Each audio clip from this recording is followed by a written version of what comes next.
Hello and welcome to another edition of the President's Podcast. My name is Dr. Kirk A. Nooks. I'm delighted to be here today with two incredible individuals. At the Council on Occupational Education, we have so many different things going on and so many points of pride, but we're going to be talking about presidential podcast edition today. It's going to be focused on the COE Fellows, and you're going to hear a little bit about that in just a second. But I want to introduce the two individuals who are with us. One of them is Dr. Myra West, just an accomplished, brilliant president from the one of our member schools. She's going to introduce herself shortly. And Dr. Tangela Purifoy, one of our VPs on staff. So let's jump to Myra first. Myra, give us a little bit. Who are you and what's your connection to COE? Thank you, Dr. Nooks. It's a pleasure to be here today. I am retired from the Tennessee College of Applied Technology in Livingston, where I served for 34 years in different capacities as an instructor, student services, and then as president of the college. And during that time, I've had the distinct honor of being involved with COE, first as a team member and then a team leader. I had the opportunity to serve on the commission and on our policy and rules, and now as a COE Fellows. So my career has been based around technical education, and a big part of that career has been with COE and serving as a volunteer to help in the accreditation process. Excellent. Welcome to you, Dr. West. When I came to COE, I heard about Myra West, and to have the opportunity to work with you, I can see reputation is well earned and well deserved. So thank you so much for your leadership, for your contribution to COE.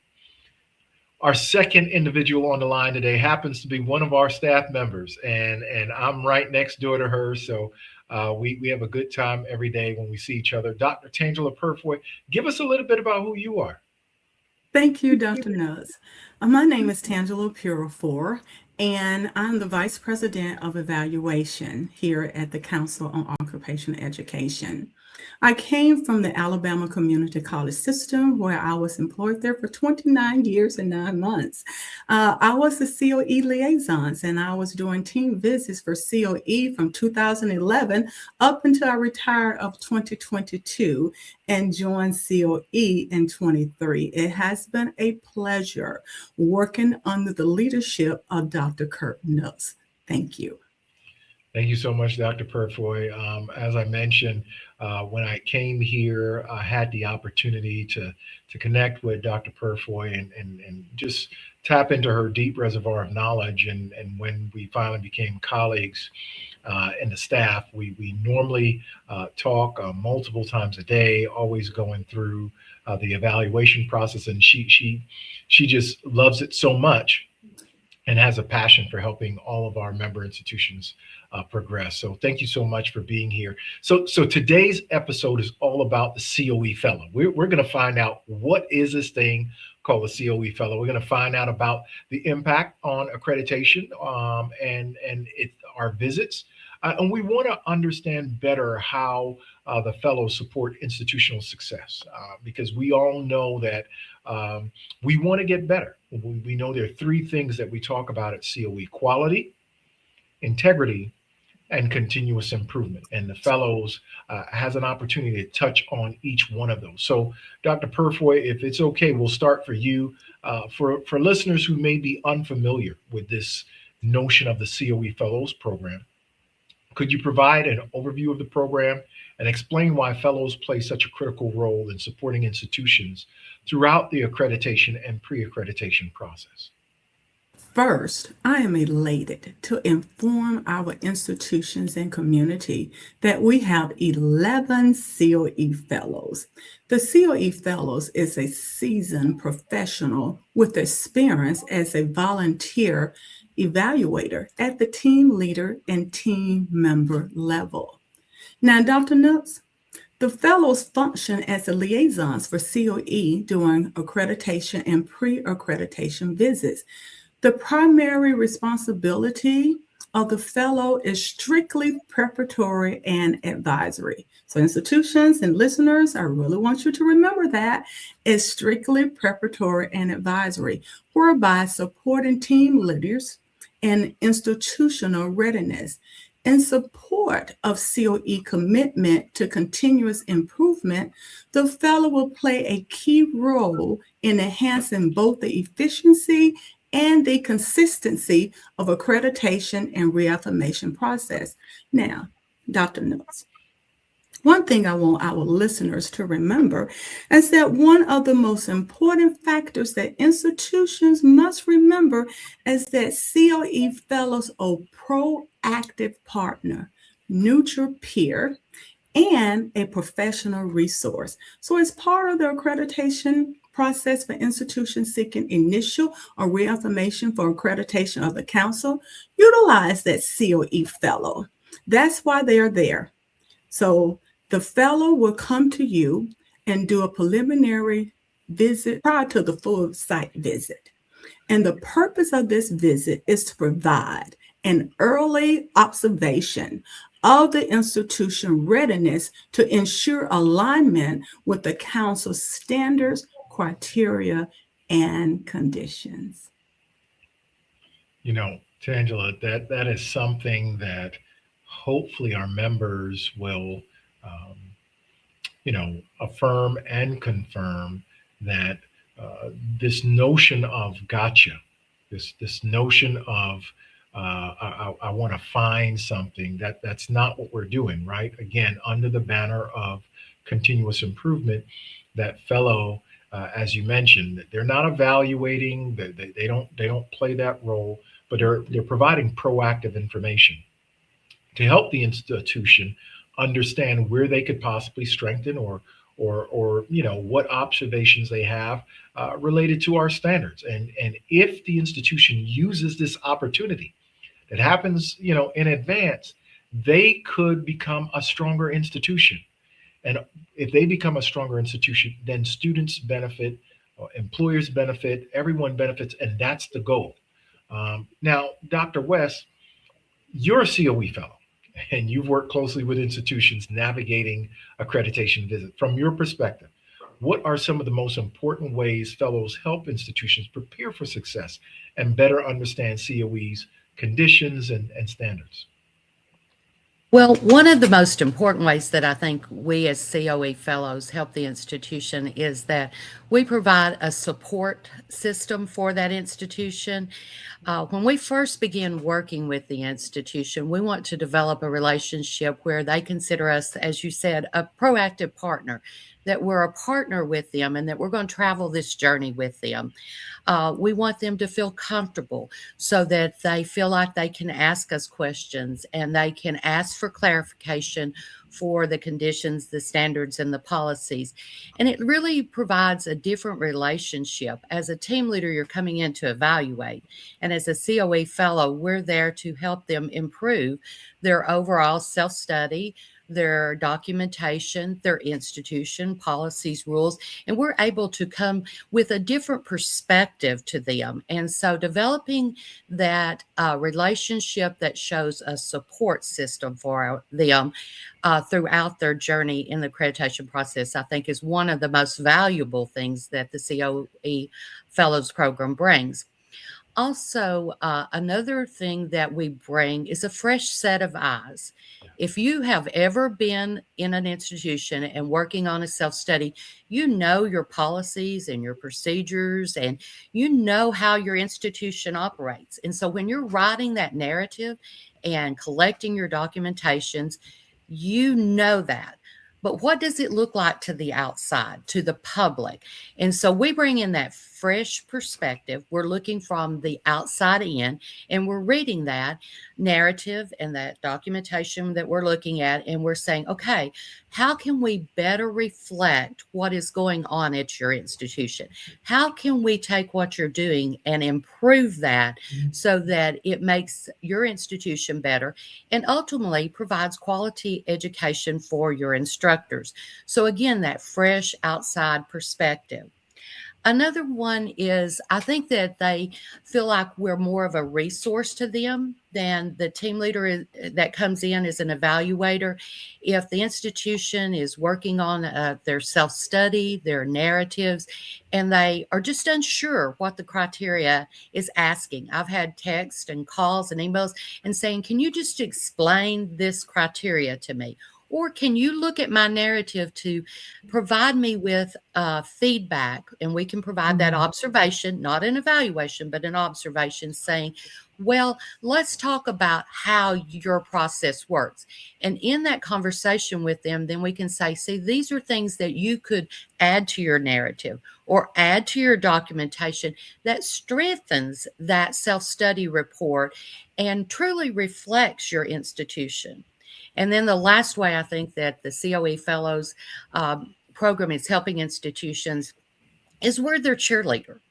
We're there to be their cheerleader. We're there to encourage them because it is a tedious process and sometimes you can get bogged down, but we're there to help them meet deadlines, to encourage, to build their confidence, and to be able to show them that there are good things going on at their institution and there are ways that they can improve, but ultimately just to build that. So the COE Fellows program truly is providing support. They're a resource. We're neutral in our observations that we give them, but we're also there to encourage and build confidence in the accreditation process for them as an institution. Excellent. Now, I know we're going to jump back to you, Dr. Purifoy, in just a moment. But while we were talking this through and trying to kind of craft and introduce this concept, we knew it was new. We knew it was different. You've dedicated more than 3 decades, Dr. West, to career and technical education. You've served COE in so many different roles. When you try out these new approaches, you're hoping to get someone like a Myra West. What inspired you to become a COE Fellow? And can you share an experience that illustrates the impact fellows can have on institutions and the students they serve? First, thank you for your kind words. I have spent 30 plus years in technical education, and I did that for a reason, because I truly believe in technical education. I believe that technical education is making a difference in the lives of the students that we serve. And I feel like that technical education is the workforce development in our communities. That is our mission, to provide our students with the skills they need to go to work. So when I retired, I was stepping out of that role. I wasn't in an institution any longer. And because of my involvement with COE over the years, I have a strong belief that COE is the foundation, or accreditation is the foundation for a quality institution. I feel like that COE provides that criteria and standards that helps institutions continually improve and meet the needs of workforce. So I wanted to stay involved. And so the COE Fellow first gave me that opportunity to continue to work in technical education, just in a different role, not in an administrative role or in a teaching role, but in a teaching role in that I'm helping institutions with their accreditation process. And I think that was what inspired me, the fact that I could continue to help, but to use the knowledge that I'd gained over those 30 years to help other institutions, because I know that part of the COE process, while I was in my career, was other individuals that provided mentorship and helped me along the way. And so this is an opportunity for me to continue to do that in that role. Again, I think accreditation plays an important role in the institution, because we make sure that the training that the institutions are providing are relevant, that employers are involved in our institutions, and that we're meeting the needs of those employers, and that there's transparency and, as you said, integrity in our operations and transparency to our students. Right. So the COE Fellow role gave me that opportunity to help those institutions. And one example that I can give happened this year with one of my schools that I'm helping. And this is an institution that has been involved with COE for a long time. So they are established. They have policies and rules. They have their occupational advisory boards, but they had a new administration, and practically all of their administration had turned over right after their last COE accreditation visit. So they were coming in new. Everything was there, but the knowing why it was there and knowing how it could help them improve and what they needed to do to continue that accreditation was very new to them. And they had lots of questions. So when we had our first conference call, they asked if we could do weekly or bi-weekly meetings. Could they just call and could we walk through whatever standard they were working on? And so the first call that we had, we looked at what they had written as their narratives, and they were very brief. They repeated the criteria, and their documentation was very limited. But knowing that this institution had been around for some time, been accredited by COE, I knew there was more to that than that. It was just that they didn't understand the process. So we talked through that. We talked about asking questions, and I asked them questions so that they could tell me how they were in compliance. And I said, see, all of these wonderful things that you're doing, these are the things that you want to write about, because I don't know that. All I'm doing is reading your narrative. And so if you don't tell me, I'm not going to be able to know how you're in compliance. And how this documentation was very limited. Look at all of these wonderful things you're doing. Let's capture those things in your documentation, tie it to your narrative, and show the team how you're in compliance with the accreditation standards. So by the second call, we had improved dramatically from that, and their narratives were better and their exhibits were better, but there was still a disconnect.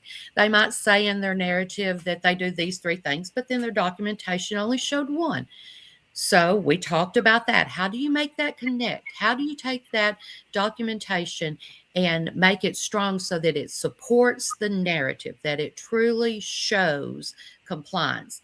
And then by the third call, they were like, we've got this. And you could just see the growth, the professional growth of those individuals working on that self-study.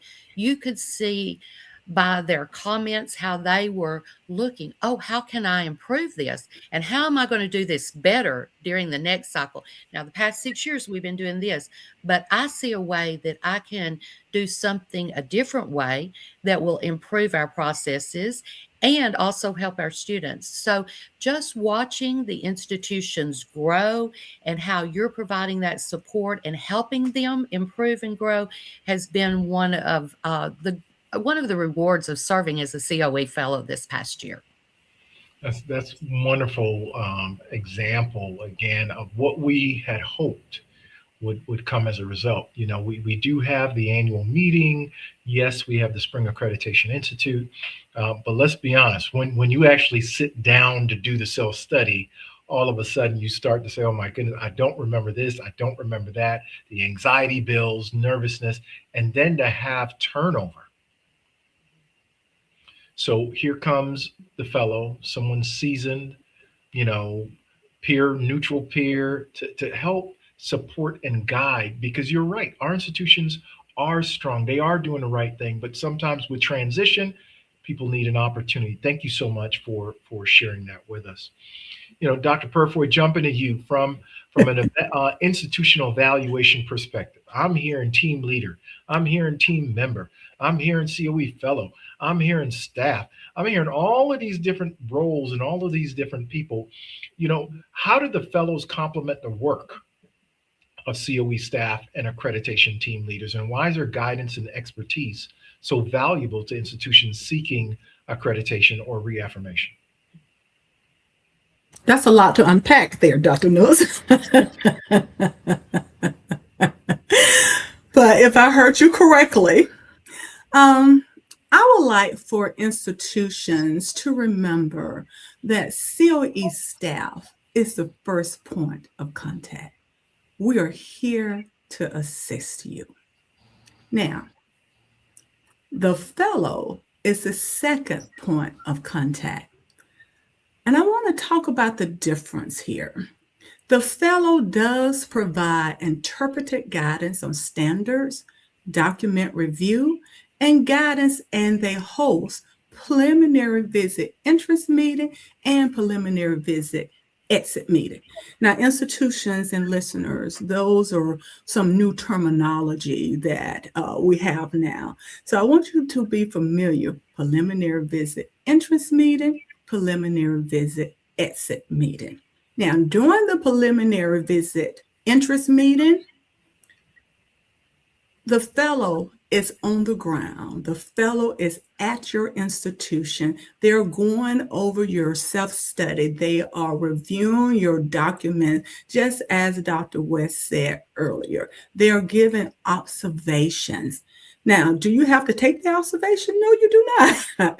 But they're trying to guide you in a way that will help you with your self-study and with your documents that you are providing as exhibits. Now, during the preliminary visit exit meeting, the following individuals are normally present. So I want to talk about that for a few moments, Dr. Nooks. The institution's chief administrative officer may be there, the liaisons, or any other person that the CAO deemed necessary. Now, what's a little different for institutions, Dr. Nooks, is that the fellow will be there and the team leader and COE staff. Now, the COE staff will be from the evaluation division, will not be from operations, will not be from compliance. It will be from the COE evaluation. So normally I'm the one that are in all of those meetings, but if by chance my schedule does not permit, one of my AVPs will be in those meetings. Now, the fellow will provide a preliminary summary report.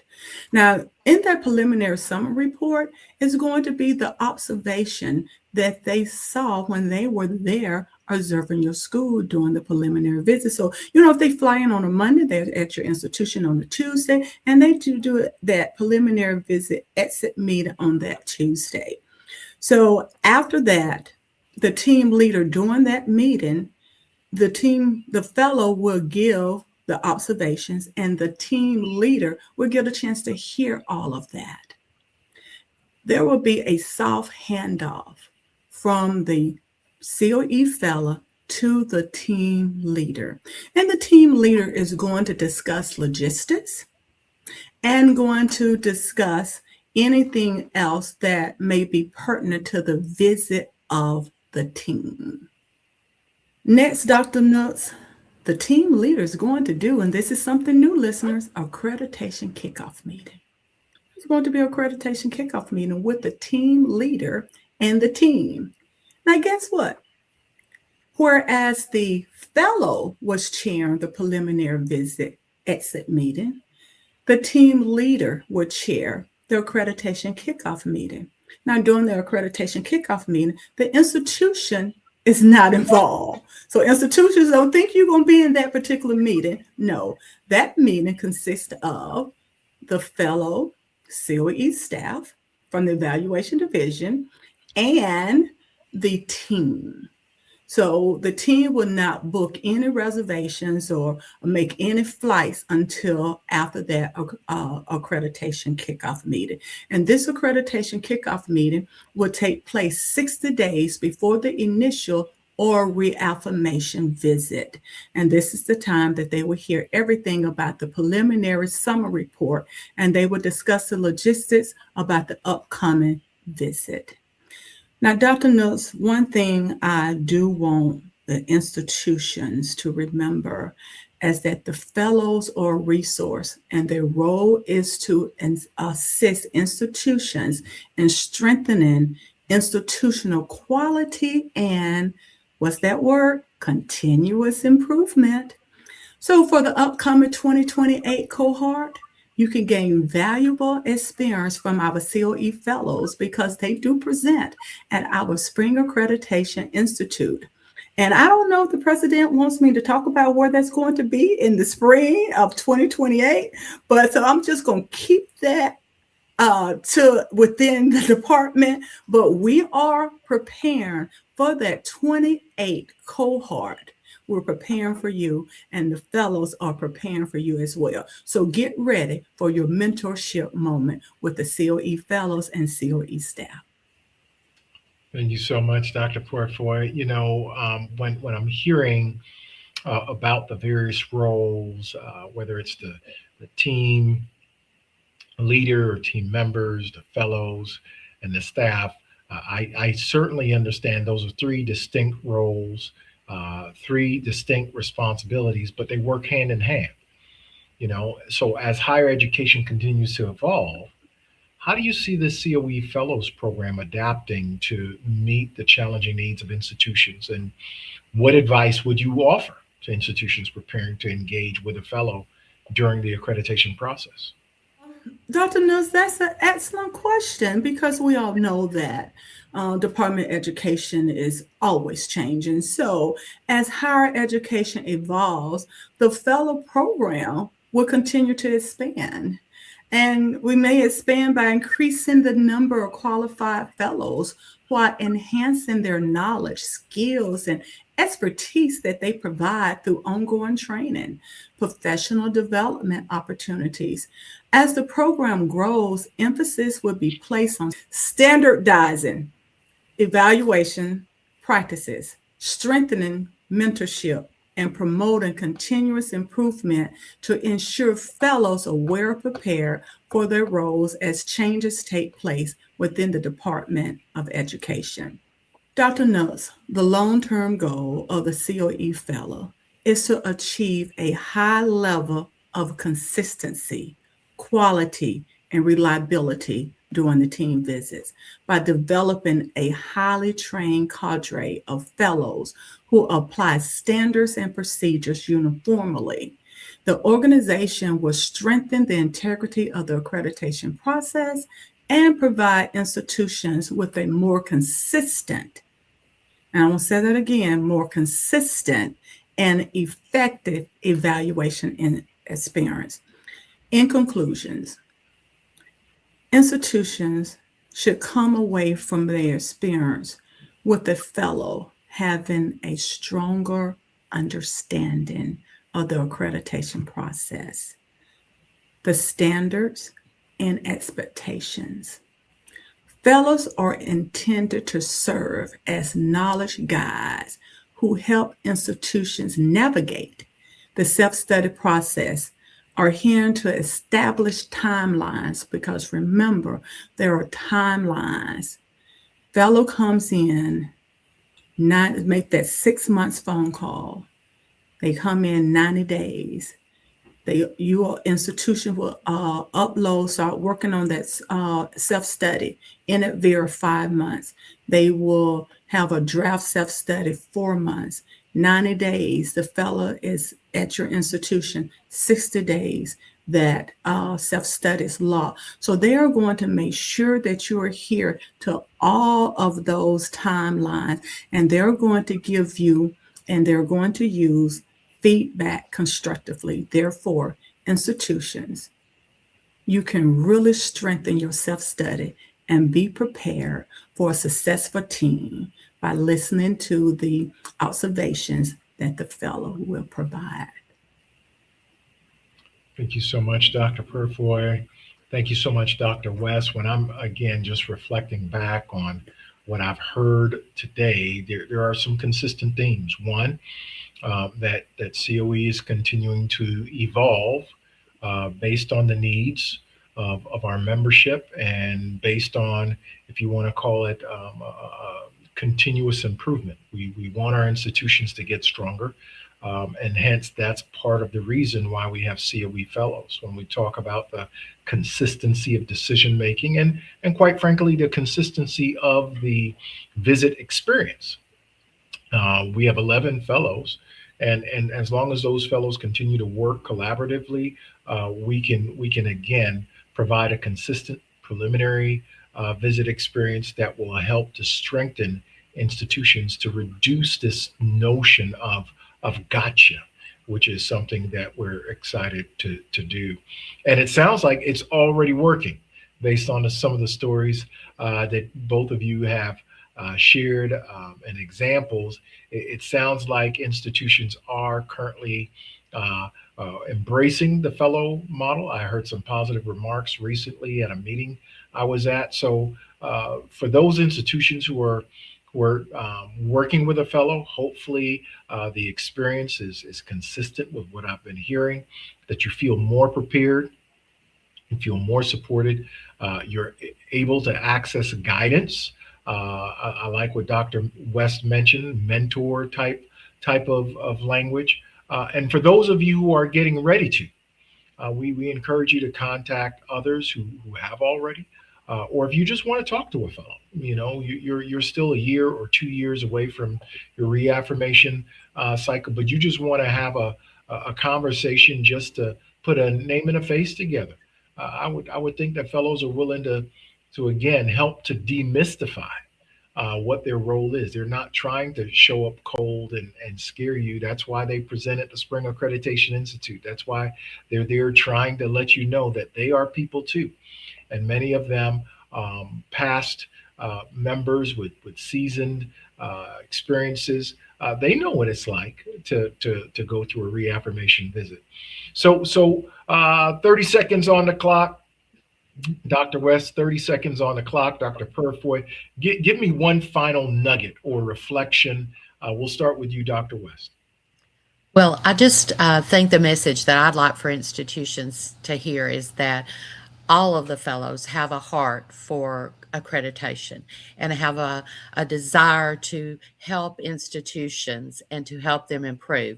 And we're going to be there for you. So take advantage of that. Call us, text us, email us, but use us during your process. We want to be part of your team, and we want to walk the journey with you throughout the accreditation process. Dr. Purifoy.